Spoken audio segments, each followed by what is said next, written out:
Welcome students. तो हम अपने जो टॉपिक था हमारा यूरोप में समाजवाद और रूसी क्रांति, उसको आगे बढ़ाते हुए मैं आपको करवाती हूँ कि मैंने आपको उसमें पहले बताया था यूरोप में समाजवाद के बारे में। और फिर कल की जो वीडियो थी हमने उसमें क्या बात की थी, रूसी क्रांति के कारण भी। जो रूसी क्रांति हमने पढ़नी है 1917 की जो क्रांति है उसके कारणों के बारे में हमने जाना था। उसमें मैंने आपको बहुत सारे कारण बताए थे भी। सामाजिक व्यवस्था खराब थी, निरंकुश राजतंत्र था, ठीक है। 1905 की जो फरवरी क्रांति हुई, अंतरिम सरकार की स्थापना वहाँ पर हो जाती है। उसके बाद औद्योगिक सामाजिकरण ने किस तरह से यूरोप में क्रांति के लिए जो बैकग्राउंड था वो तैयार किया। और सबसे मेजर कारण था, जो मेन कारण था, वो था प्रथम विश्व युद्ध की। जो प्रथम विश्व युद्ध था, शुरुआत में क्या होता है, जो रूसी लोग होते हैं वो क्या करते हैं, जो जार होता है उसको अपना पूरा समर्थन देते हैं, ठीक है। लेकिन धीरे धीरे क्या होता है, जैसे जैसे युद्ध है जो आगे बढ़ता है, वैसे वैसे जो जार है वो जो मुख्य वहाँ पर पार्टियाँ थी, लोग थे, उनसे बातें करना बंद कर देता है, सलाह मशवरा लेना बंद कर देता है। और दूसरी तरफ जो रूसी सेना थी उन्हें बहुत ज़्यादा भारी हार का सामना करना पड़ रहा था। कहाँ पर? जर्मनी और इटली में। तो इससे क्या हो जाता है, रूसी जनता में आक्रोश फैल जाता है। उसके बाद दूसरी तरफ क्या हो रहा था, औद्योगिक क्षेत्र का पतन होता जा रहा था, कृषि की दशा भी खराब होती जा रही थी।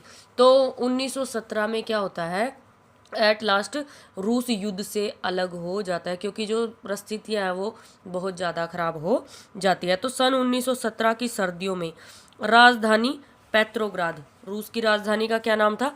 पेट्रोग्राद था। जो पेट्रोग्राद था ये जर्मनी नाम था बच्चों, ठीक है। इसका नाम जर्मनी विरोधी धारणाओं के कारण ही बदल कर क्या रखा गया था, सेंट पीटर्सबर्ग रखा गया था बाद में, ठीक है। तो जो वहाँ के हालात बहुत ज़्यादा खराब हो चुके थे।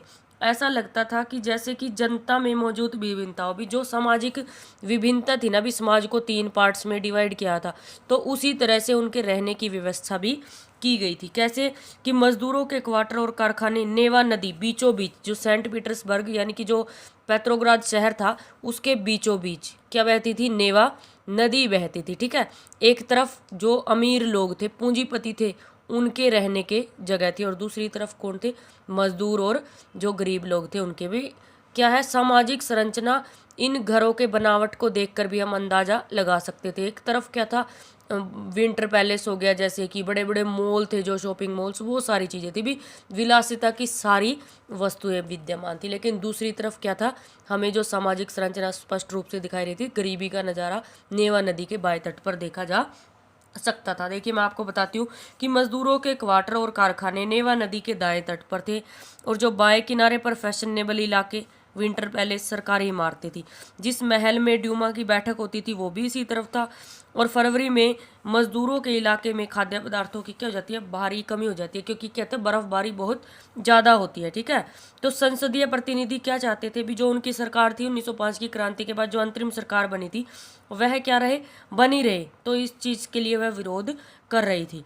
22 फरवरी को क्या होता है, दाएं तट पर, 22 फरवरी 1917 को क्या होता है, दाएं तट पर, यानी कि जहाँ पर वो फैक्ट्रियाँ थी, तो वहाँ पर एक फैक्ट्री में मजदूरों ने क्या कर दी, तालाबंदी कर दी, और वो हड़ताल पर चले गए। बहुत सारे कारखानों में हड़ताल का नेतृत्व कौन कर रही थी, औरतें कर रही थी। इस दिन को बाद में अंतर्राष्ट्रीय महिला दिवस के रूप में भी जाना जाने लगा, 22 फरवरी 1900, जो 22 फरवरी का दिन था, ठीक है। उसके बाद क्या होता है, आंदोलनकारी जनता बस्ती पार करके राजधानी के बीचों बीच नेवेस्की प्रोस्पेक्ट तक आ गई। इस समय तक कोई राजनीतिक पार्टी आंदोलन को सक्रिय रूप से संगठित भी क्या है, केवल मजदूर हड़ताल कर रहे थे, ठीक है।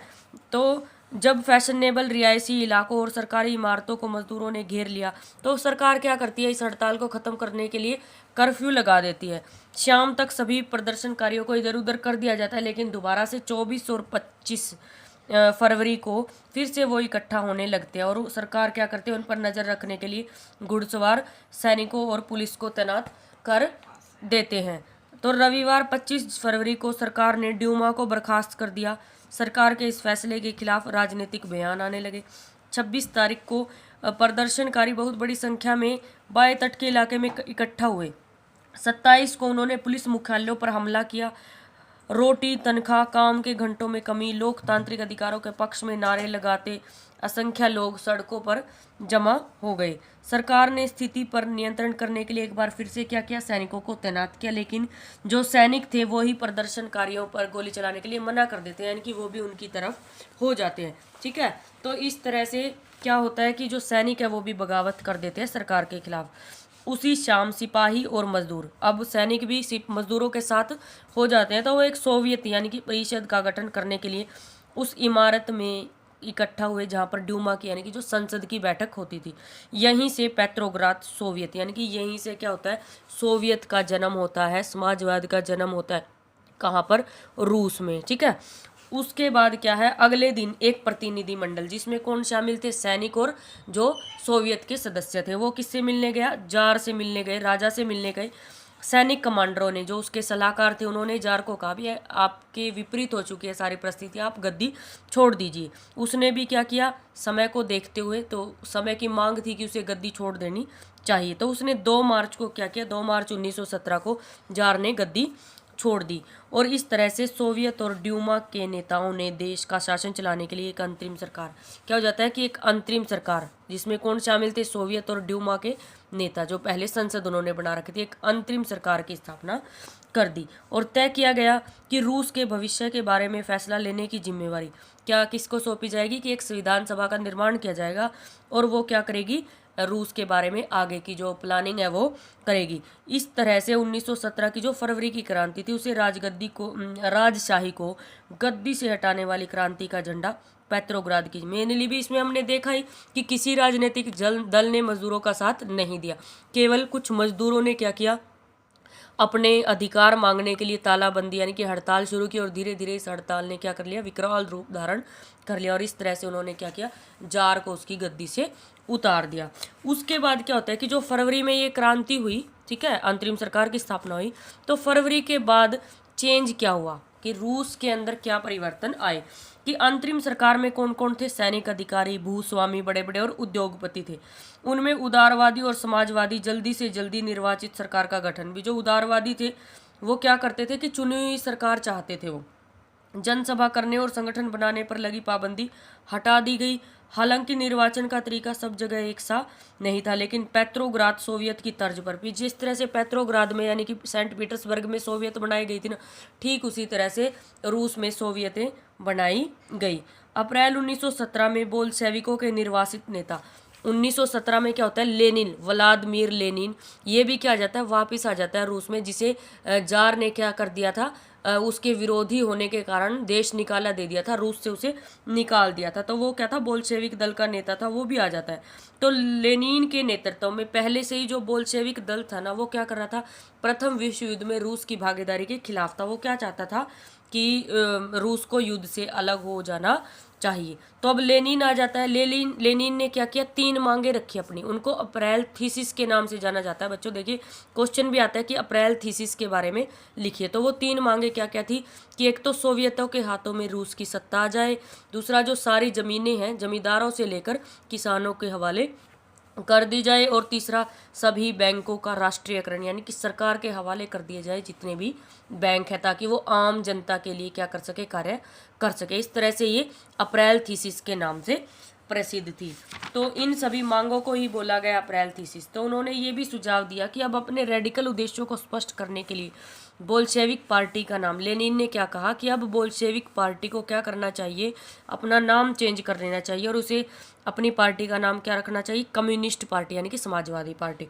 बोल्शेविक पार्टी के ज़्यादातर लोगों को अप्रैल थीसिस के बारे में सुनकर काफ़ी हैरानी हुई। उन्हें लगता था कि अभी समाजवादी भी एकदम से हम समाजवाद की सरकार नहीं कर सकते, क्योंकि अभी भी जो अन्य दल है वो बहुत ज़्यादा क्या है, सशक्त है, वहाँ पर मजबूत है, और समाजवादियों की जो छवि है अभी वो इतनी अच्छी नहीं है। तो उन्होंने क्या किया, तब सोचा कि हम अंतरिम सरकार को ही मतलब कि समर्थन देते हैं। लेकिन अगले कुछ महीनों में क्या किया, जो बोल्शेविक थे ना, जो समाजवादी थे, जो कम्युनिस्ट थे, उन्होंने धीरे धीरे अपने आप को वहाँ पर बहुत ज़्यादा मजबूत बनाया।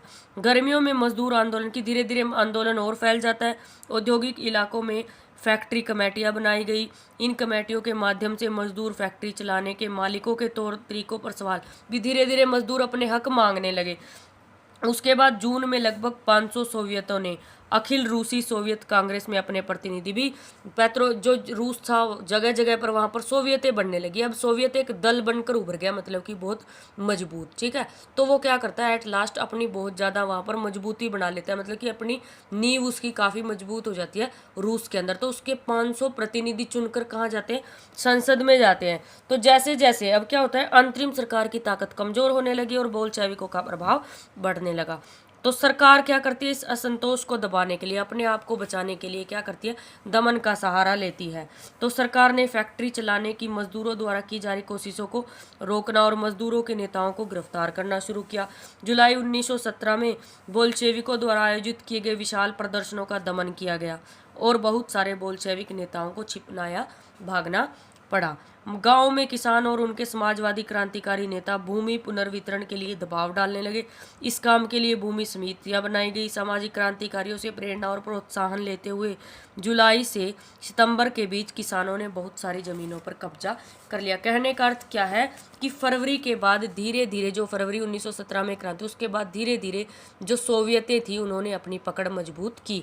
और उसके बाद इसमें आता है तीसरा पॉइंट, अक्टूबर में 1917 की क्रांति कि धीरे धीरे क्या होता है, अब अंतरिम सरकार और बोल्शेविकों के बीच टकराव बढ़ता जाता है और 24 अक्टूबर को विद्रोह शुरू हो जाता है। और एट लास्ट क्या होता है, जो बोल्शेविक दल के नेता होते हैं वो क्या कर लेते हैं, वहाँ पर क्रांति के द्वारा जो जार है उसको गद्दी से हटाकर वहाँ पर समाजवादी सरकार की स्थापना कर देते हैं। Thank you students.